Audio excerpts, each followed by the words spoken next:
તો જે અલગ અલગ કલર્સ કરવામાં આવે છે એ વિશે તમારે શું કહેવું છે? વાળને કલર કરવો છે ને એકદમ બહુ બેઝિક વસ્તુ અને બહુ જરૂરિયાત વાળી વસ્તુ થઈ ગઈ છે.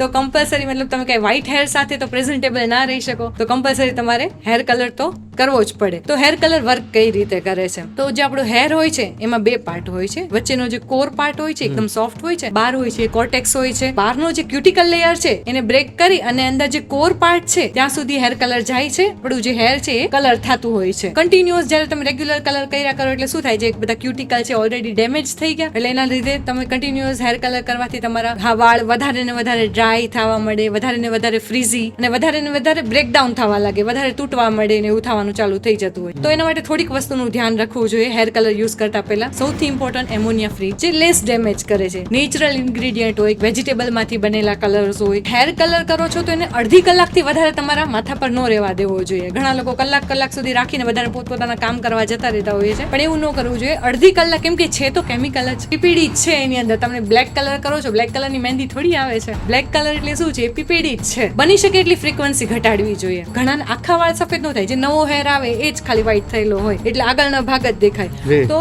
તમે ખાલી જે રૂટ હોય તો રૂટ ઉપર જ ખાલી કલર કરી શકો. આખા વાળને એમાં જે બ્લેક છે ત્યાં નહીં કરો, આખા વાળને કલર કરવાની કેમ કે જરૂર પછી નથી. એ બ્લેક છે વ્હાઈટ થવાની સંભાવના વધી જશે. એવું તો કઈ ના થાય, પણ વાળ ખરાબ જ થવાનો છે, વાળ ડેમેજ જ થવાનો છે.